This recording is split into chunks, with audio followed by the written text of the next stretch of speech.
अब मैं आदरणीय प्रधानमंत्री जी से प्रार्थना करती हूँ कि वे रिमोट का बटन दबाकर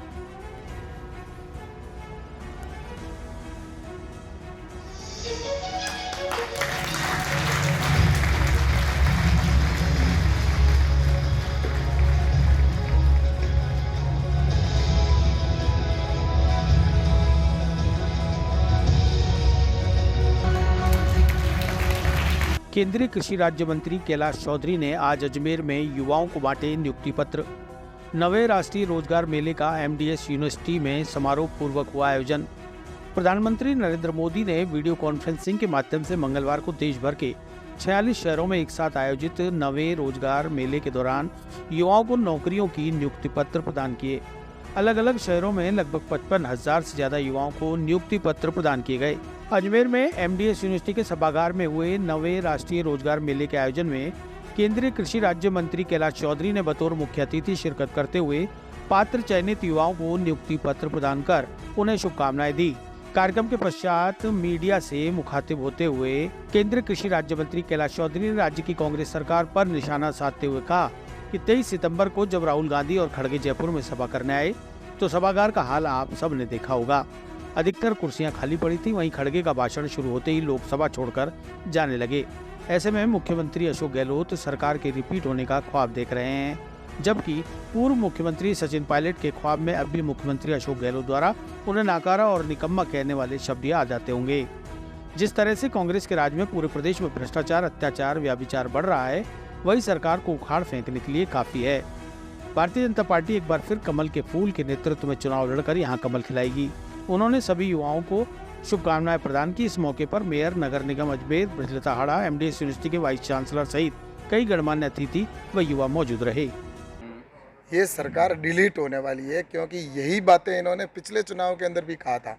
इन्होंने पूरे राजस्थान की जनता का पैसा जिस तरह से ऐड के अंदर खर्च करके और सभी शहरों के अंदर सब जगह होर्डिंग लगाए थे और जगह जगह ऐड दिए थे पेपरों के अंदर, और जिस तरह से कि राजस्थान एक नंबर पर है। पिछली बार भी इन्होंने ऐसे ऐसे कहा था राजस्थान विकास में एक नंबर पर है, एक नंबर अशोक गहलोत मुख्यमंत्री एक नंबर पर है, लेकिन राजस्थान की जनता ने उनको 21 सीटों पर लाकर सिमटा दिया था।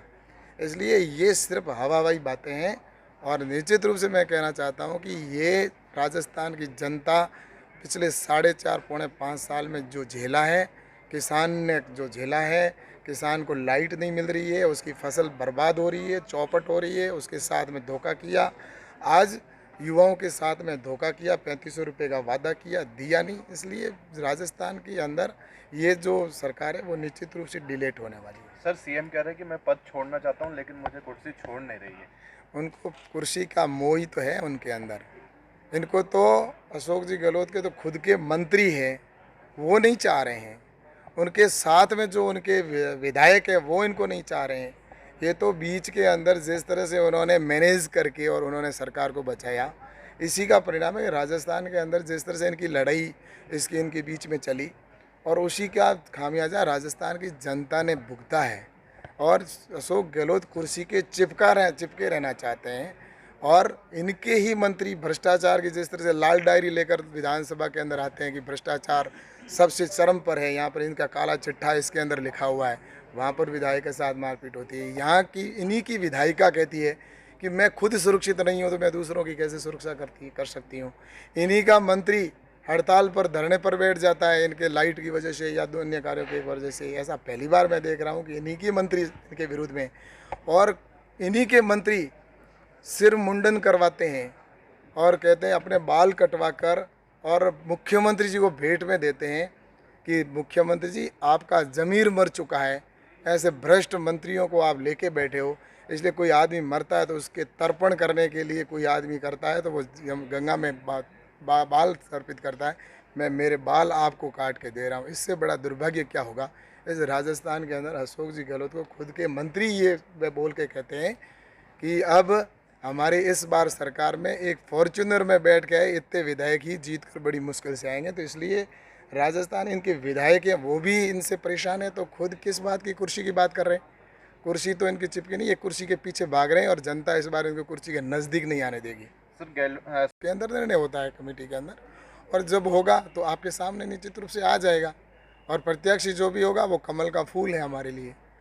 और इसलिए आपने देखा होगा कल की जो सभा हुई उसमें भी प्रधानमंत्री जी ने कहा कि हमारा तो एक ही है कि कमल का फूल हमें जीता के लाना है, सभी के लिए कमल का फूल है। और कल आपने देखा होगा ऐतिहासिक सभा जयपुर के अंदर हुई, परिवर्तन यात्रा की जो महासभा हुई, और जहां प्रधानमंत्री जी की इतनी सभा के अंदर भीड़ थी कि लोगों को जो पंडाल के अंदर जितनी जगह थी उससे 10 गुना लोग तो बाहर खड़े थे, अंदर जगह नहीं थी।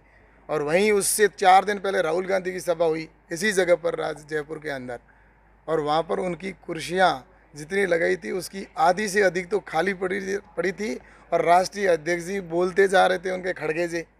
तो ये स्पष्ट होता है कि राजस्थान की जनता अब ये सिर्फ पहले जो कह रहे थे लोग कि कब आचार संहिता लगे और कब हम अपने इनके डर और जो भय का इन्होंने वातावरण बना रखा था, सरपंचों को इन्होंने डरा के रखा, जनप्रतिनिधियों को जिस तरह से प्रताड़ित किया और इस तरह का था, तो वो अब आचार संहिता तो अभी आगे है, उससे पहले ही जनता ने इनको बता दिया कि जनता के साथ में आपने 4.5 साल क्या किया।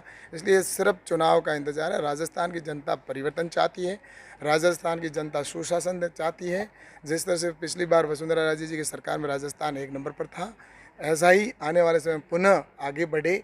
और जिस तरह से गुजरात के अंदर विकास हो रहा है, जैसे उत्तर प्रदेश के अंदर योगी जी के नेतृत्व में विकास हो रहा है, वैसा ही यहाँ पर विकास हो और डबल इंजन की सरकार बनेगी तो निश्चित रूप से राजस्थान का विकास होगा। और इस चुनाव तक राजस्थान आने वाले समय में निश्चित रूप से भारतीय जनता पार्टी के पक्ष में मैंडेट देगी और रिकॉर्ड मत के साथ में यहाँ से जीत कर भारतीय जनता पार्टी आएगी।